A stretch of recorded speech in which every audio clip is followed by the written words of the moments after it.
Hi, Carolyn. Thank you for coming on and talking to our GScene readers. How have you been? Hi, Chris. Thanks so much for the opportunity. Hope you're well. And yeah, hi to your GScene readers. Yeah, I've been okay. These are really strange times, and I'm just so grateful for my team around me, the staff team. Obviously, they are also working from home, but the volume of work that the officers have been dealing with has just been overwhelming. And I guess the thing is just being so aware of just so much fear and worry and concern that people have out there, whether that's about their loved ones, whether it's about their jobs. These are really scary times. Yeah, indeed. And so are you still having constituency surgeries? Do you do that online, or are you just dealing with everything that's coming on an email and so on?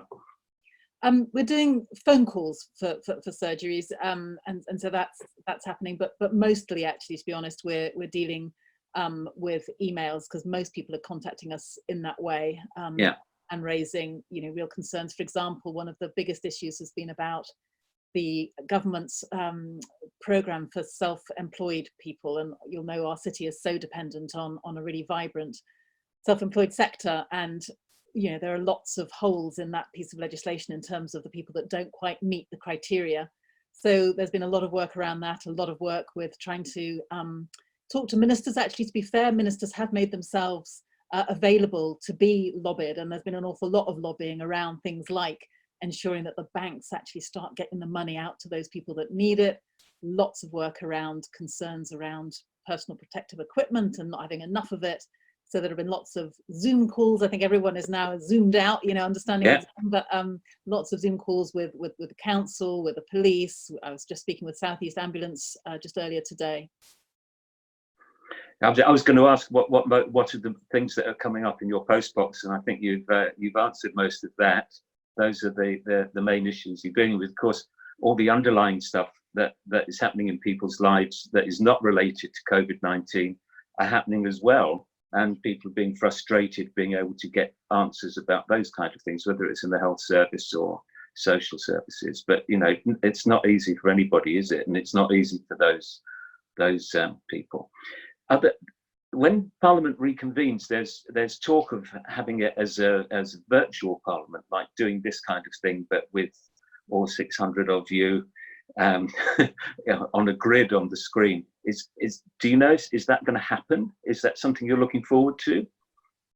Well, I'm certainly looking forward to being able to hold the government properly to account, because clearly, although some committees have been meeting remotely over the past few weeks, it is not the same as being able to eyeball a minister and get the publicity that you get when you really put a minister on the spot and you put pressure on them.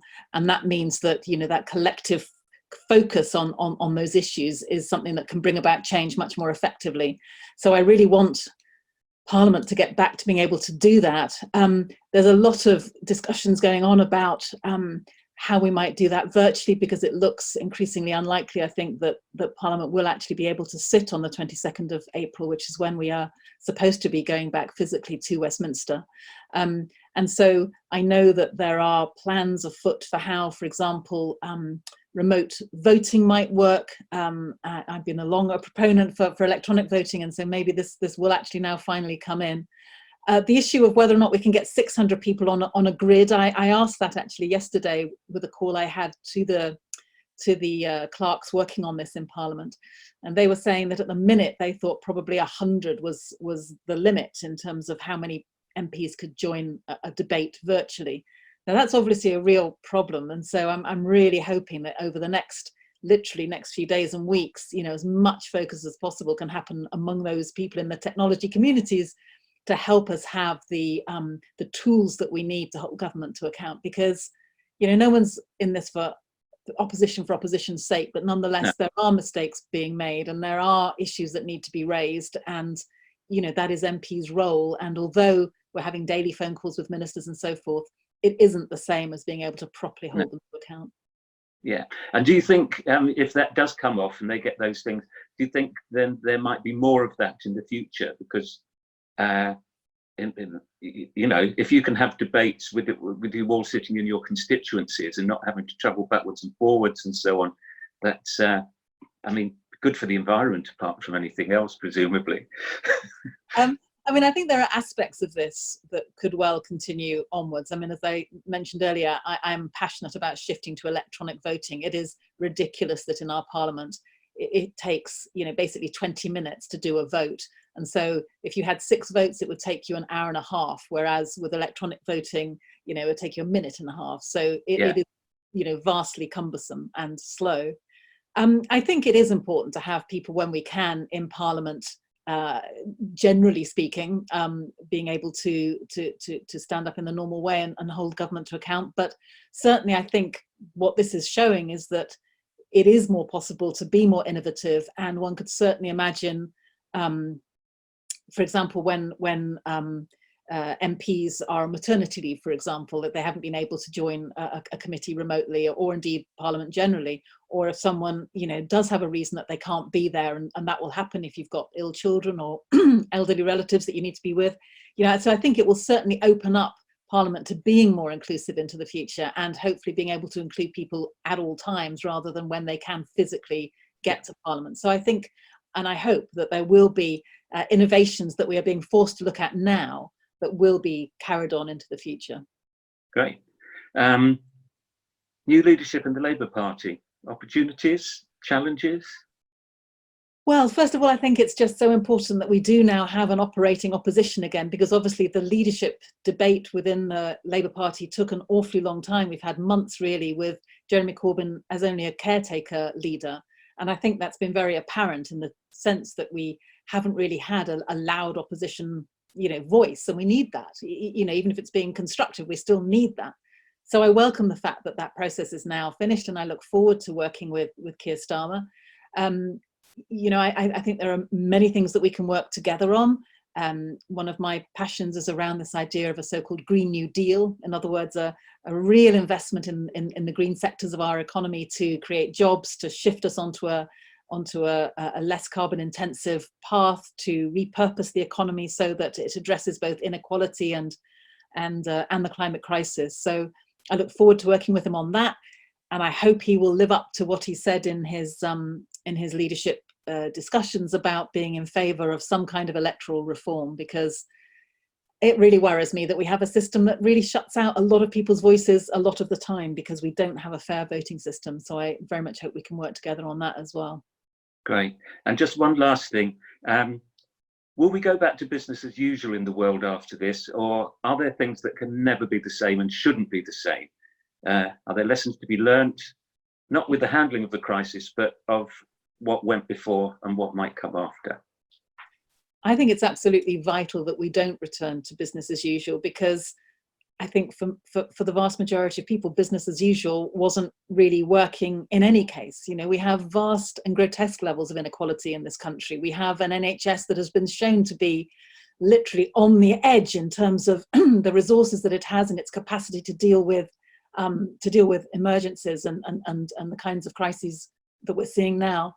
So, we absolutely need to learn the lessons from what this crisis has shown us about resilience in our country. And the bottom line is that our country is not resilient. Our NHS system has been absolutely stripped of resources over the last 10 years. Austerity has absolutely shredded the social fabric of our country. And so it's meant that we've gone into this COVID crisis in a way that's been far less able to respond to it than we should have been.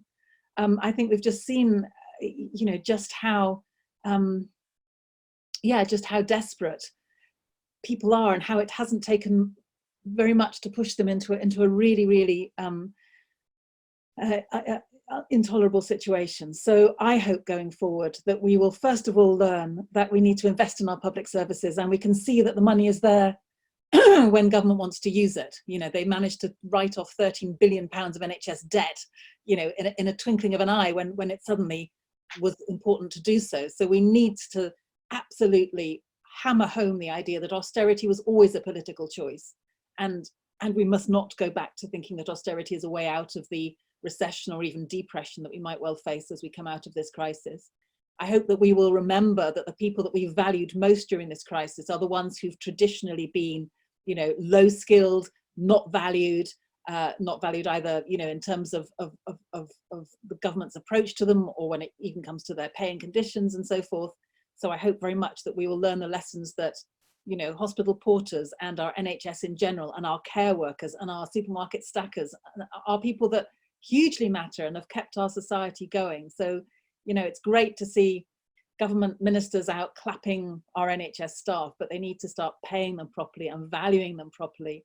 I think as well, we've recognised how important it is that those people who've come from other countries to work in our health system, we owe them such a debt. And I hope we'll get away from that horrible immigration rhetoric that seemed to imply that people from other countries were coming here to, you know, to sponge off our services. We've seen all too clearly that those are the people that have been absolutely at the forefront of helping people in this COVID crisis. And sadly, they've also been at the forefront of being the ones who've been losing their lives so far in terms of doing that too. And then there's the environment issue, of course there is. And yes, I hope that we will also recognise that when we come to dealing with the climate crisis, which hasn't gone away through all of this, I hope we'll be able to muster the same political will and the same financial resource to deal with that crisis. Because, you know, hard as it is to say it now, but the climate crisis is even bigger in terms of its impact than what we're all going through now. And we have to do it in a way that is managed, that is democratic, that is inclusive, and does not mean that the people with the narrowest shoulders bear the biggest brunt. We have to make sure that this is done in a fair and equitable way. Thanks, Carolyn. Thank you so much for talking to us. Thank you. Thank you.